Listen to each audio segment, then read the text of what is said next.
You know, a lot of people make fun of the fact that the newer Sonic racing games put Sonic in a car rather than just having him on foot. Do you all remember this shit? This is why they don't put him on foot. You notice some people can put an XX here, and yeah, Sonic R aside, Sonic has actually had a bit of a weird history with racing games. Sonic's first racing game was actually on the Game Gear with Sonic Drift, which never released outside of Japan, and I can honestly see why. Only 4 characters and it looks, well like that. By some miracle, it actually got a sequel which released outside of Japan. This one was better. It added Metal Sonic, Fang, and Nucleus? Sega the fuck is a Nucleus? The only real thing I've known after Sonic Drift is Sonic Riders, but I've honestly never played those games and can't really say anything except for this intro, and that music is fucking awesome.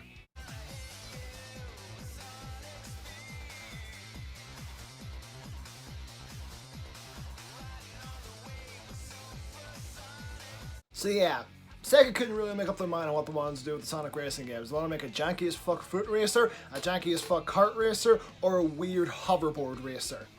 That was until 2010 when they finally decided to just do a Mario Kart clone. And then again. And then again. Yeah, today we're going to be looking at the Sumo Digital Sonic Racing Trilogy. So let's not waste any time, let's jump right into the first game, Sonic and Sega All-Stars Racing. So this game's actually pretty interesting. So as you can see, on my copy it says with Banjo-Kazooie. That's because every single copy of the game on each console was supposed to have its own character, the Xbox version being Banjo-Kazooie. If you bought the Wii version, you got to play as your Mii and not Mario, because that would be fun. And if you bought the PS3 version, you got fuck all, because Sony is like that one kid on the playground who refuses to share his toys with anyone else and has no goddamn friends. The game starts out with a pretty cool animated intro showing off a bunch of the characters, and this is where you find out why it's called Sonic and Sega All-Stars Racing, because it's not just Sonic characters, it also has characters from Super Monkey Ball, Samba de Amigo, Space Channel 5, and more. Then we get to the title screen where Sonic and Sega All-Stars Racing! Well, I hope you like that guy's voice, because you're going to be hearing it all fucking game. Anyway, I get to the character selection screen, and of course I'm going to pick a Sonic character, and I pick Shadow, because if you know anything about me, you know I love Shadow. By the way, just a tip, don't play this game on beginner mode, because it is way too easy. Play on advanced minimum, that's how I played. I will fight like I always have. Shadow, this is a race. Calm down. Also, Knights is only the flag man in this game, not playable. That pisses me off. Anyway, getting into the gameplay, and yeah, this is basically just a Mario Kart clone, but it actually does have a couple differences that are worth pointing out. The main one is that drifting in this game is absolutely essential. In Mario Kart, it was there, but you didn't actually have to do it. It was just kind of there if you wanted it. But in this game, nah. If you don't drift, you're fucked. You're going to end up in last place, or maybe just a little bit above if you're lucky. Something I think this game actually does a little better than Mario Kart is making you have to fight to keep first place. In the start of this race, I got right to first place just from drifting around these corners. But then once I got to the end of the first lap, I got hit with something from Tails, and Tails and Eggman both took me over. That's because in this game, the AI is actually somewhat competent, and it'll make you have to fight to keep first place. In Mario Kart, when you get into first place, you're fine for the rest of the race. You don't really have to worry about much aside from maybe blue shells and red shells. But even at that, they're not an instant kill. So that's one thing that I have to commend this game for. It makes you really have to fight to keep your placement. So how this game actually takes from Mario Kart Double Dash is character-specific ultimate abilities which are given to you whenever you're further back in the race to give you a chance. These are super useful and surprisingly rare for you. However, the other characters in the race will get these constantly. I don't know why, but I had a serious issue with characters in the race getting these. Also, remember I said you'd be hearing the narrator's voice a lot? Yeah, you hear him a lot.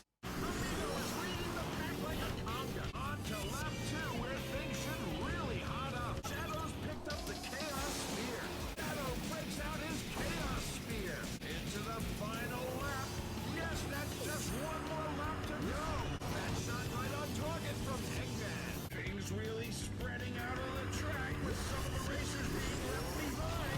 Tails showing the pack just how it's done. Bam! Didn't see that coming. Aye has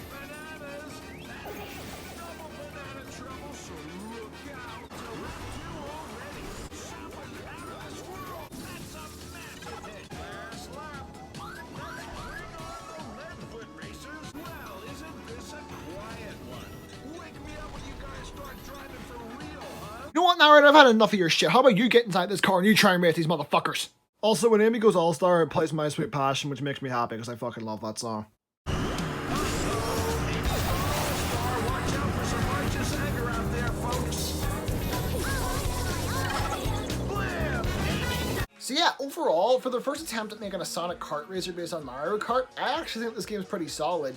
It does what it can with the standard Mario Kart formula, and while it doesn't live up to maybe some of the later Mario Kart games like Mario Kart 8, for the games that it was competing against at the time, I actually think this is a fucking solid kart racer, and I actually recommend you pick it up. Although, do pick up the Xbox 360 version because it has the best bonus character. Just saying. But yeah, when people talk about these games, they almost never talk about this game. It's usually this one they're talking about. Sonic and All-Stars Racing Transformed. This is the one. The fan favorite. The one everyone talks about. The one everyone praises as one of the best kart racers ever made. This is my least favorite of the three. Now hold up. I'm not saying this game is bad. It's not. It's definitely not. In fact, I'd actually recommend you pick this game up. It's just not my thing. And I'm going to get into why. So let's start out with what's different. So first off, it's Sonic and All-Stars Racing, not Sega All-Stars like the last game. That's because this game has characters in it that aren't Sega characters. The main one that was advertised being Wreck-It Ralph, which is weird, but I get it because Sonic was in the Wreck-It Ralph movie, so I guess it makes sense. You also have the Heavy and the Pyro from TF2, which I'm down with because I fucking love TF2, and Danica Patrick Sega? What the fuck are you smoking? And where can I find some? But the part of the title I'm sure caught your eye is the transformed part. Yeah, at certain parts of the tracks in this game, your car will transform into a plane or a boat. This is an awesome idea for a kart racer. Too bad they fucked it up. Look, I really wanted to like this game. I really did after hearing what everyone was saying about it and how good it was. But when I got into the first boat section of the game and the first track, I knew it was going to be a rough time because I couldn't control the boat to save my life. I was bashing into walls, not knowing where it was going. Whenever I tried to take ramps, I straight up got stuck on the side of the fucking wall. I didn't know what was going on. And while I did sort of work out that drifting was even more essential in boat mode than it was in kart mode, as it was in the last game, it still didn't help very much, and I always dreaded going into the boat sections. And it's made even worse by the fact that there's an item in this game, or something in this game, that causes you to flip backwards and your controls to flip. I don't know what causes that, if it's an item or if it's crashing into things, I'm not sure. But the amount of times it happened, and I didn't even realize it had happened in boat sections, fucking me over and making me lose my place, was ridiculous. I couldn't do it. These sections are bullshit, and they are all over the game, more than the flight and car sections. And speaking of the flight sections, I mean, they're better than the boat sections, but not by much. Basically, what these do is, instead of doing what the boats do, giving you a much harder to control version of the kart gameplay, they allow you to move up and down, which makes sense for these segments. But in these segments, it is almost impossible to get items and use the boost pads, which makes it incredibly hard to take people over. Yet the AI seems to take you over a lot in these sections, and even if you do manage to get an item, it is damn near impossible to hit the opponents with the items. And if you do, you must be some luck with. I mean, I did it a couple times, but it wasn't very often. And the worst part is, there is a track in the game based on Nights into Dreams, which is almost entirely flight-based, which, while not as bad as an entire boat-based track, was incredibly frustrating to control. Now, some of the flight sections actually do end up being alright, but drifting in these sections basically doesn't work. And these sections even make your ultimate useless, because all your ultimate does is turn you into your flight form on the ground or in the water, which gives you a huge advantage. But in these sections, that doesn't do shit. So yeah, these sections aren't good either. But hey, if I'm going to say something positive, at least Knights is playable in this one. But wait, here's the flag man. Oh, for fuck's sake, Rystar Sega, fuck you! So yeah, I just didn't like this game. I don't know what to say. But that doesn't mean I don't recommend it. If you like the sound of this game and the transformation mechanics, then be sure to pick it up. It's 100%, like, it's pretty cheap nowadays. And fuck, if you're on Xbox, you might even own it without even realizing it, because it was free for gold a while back. But this isn't where the video ends, because Sumo Digital did another Sonic racing game back in 2019 with Team Sonic Racing. Yeah, this game just kind of happened, didn't it? It was just kind of announced, and then it came out, and that was it. No one really seemed to care. I mean, I cared enough to pick it up not long after release, but to be honest, that was mostly because it was the first time Crush 40 made a song for Sonic in like 10 years. And fuck, it was a good song.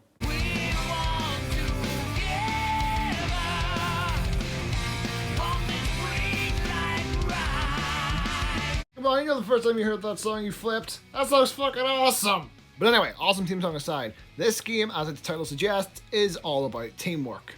Now, what do I mean by that? Well, whenever you start a race in this game, you get thrown into a team of 3 racers. As you can see here, I got Shadow, the Chow, and Omega. But there are default teams. Default teams being Team Sonic, which is Sonic, Tails, and Knuckles. Team Dark, which is Shadow, Rouge, and Omega. Team Rose, which is Amy, Big, and Chow. What the fuck? Team Eggman, which is Eggman, Metal, Sonic, and Zavok. Zavok? What the fuck? And Team Chaotix, which is Vector, Espio, and Charmy. I mean, Team Vector, which is Vector, Silver, and Blaze. What the fuck is with these teams? Like, seriously, I mean, Team Sonic and Team Dark I get. Team Sonic has always been Sonic, Tails, and Knuckles. Team Dark has always been Shadow, Rouge, and Omega. But Team Rose has been Amy, Cream, and Big since Sonic Heroes. And Cream even has Cheese. She has Chow. The whole reason they were even in Sonic Heroes because she was looking for her Chow. Well, Big was looking for Froggy as well, and Amy was looking for Sonic, but that was the main thing behind it. And it's like, I don't get that. If the excuse is the Cream's a child, Amy's 12, so is she technically, so that doesn't really make any sense. And you have fucking Team Vector over there, which doesn't make any sense. You could have had the third character be Marine the Raccoon. Well, then again, if you want to have it be a power character, I guess you can't do that. But they could have found someone better. Like, come on. And then with Team Eggman, Zavok hated Eggman by the end of Lost World, so I have a hard time believing he's going to end up working with Eggman. So if you really wanted to do it, you could have had it so he got one of the horns again, so he could control Zavok, or you could just use one of the egg pawns from the story mode, or if you're going to break the whole power technology thing, you could have had fucking Orbot and Cubebot as like one racer. That would have been funny as shit. And Team Chaotix, come on, you have to have fucking SBO, Charmy, and Vector. You have to do that. They are like a classic team. You even could have had like a Team Reject that had Mighty, Ray, and Fang. That would have been kind of cool to see. Or even a team with some more obscure Sonic characters. Oh, I fucking wish. And it's not like that would have been too many characters. There's only 15 fucking characters in this game. Like, come on, you can do better than that. But anyway, I'm getting a bit ahead of myself. So each team in the game has one of each car type. The speed type, the power type, and the technique type. In Team Sonic, the speed type is Sonic. In Team Rose, it's Amy. In Team Dark, it's Shadow. In Team Vector, it's Blade. And in Team Eggman, it's Metal Sonic. In Team Sonic, the technique type is Tails. In Team Rose, it's the Chow. In Team Dark, it's Rouge. In Team Vector, it's Silver. And in Team Eggman, it's Eggman. In Team Sonic, the power character is Knuckles. In Team Rose, it's Big. In Team Dark, it's Omega. In Team Vector, it's Vector. And in Team Eggman, it's Zavok. The speed characters have the best speed, the technique characters have the best handling, and the power characters have the best defense. But whenever you win races, you get these tokens that you can use on this machine here to get new parts for your cars, which can be used to up the car's attributes, basically making the characters more customized. You can even get gold ones, which don't really do any difference to the stats, but do look pretty cool, and they're always cool whenever you get them. Also, the music that plays in this menu is a remix of Can You Feel the Sunshine from Sonic R.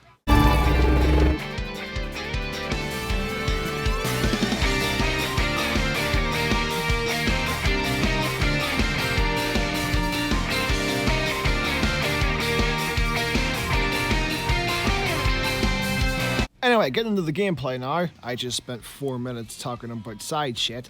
The gameplay is like a typical kart racer, like you'd expect. However, it's not just about getting yourself into first place. Whenever you're playing in the team mode, which by the way is optional, you can play like a normal kart racer, but that's boring. You have to constantly be worrying about where your other team members are, because if you come in first, but the rest of your team falls behind and another team overall comes higher, then you're not going to win that race. This adds a whole other level of challenge to the game, and is probably the reason that the easiest difficulty in this one is called normal and not easy like the last two games, because the easy mode in this game is basically the normal mode from the previous games, which is the reason I play on that difficulty. Or at least that's the excuse I'm using anyway.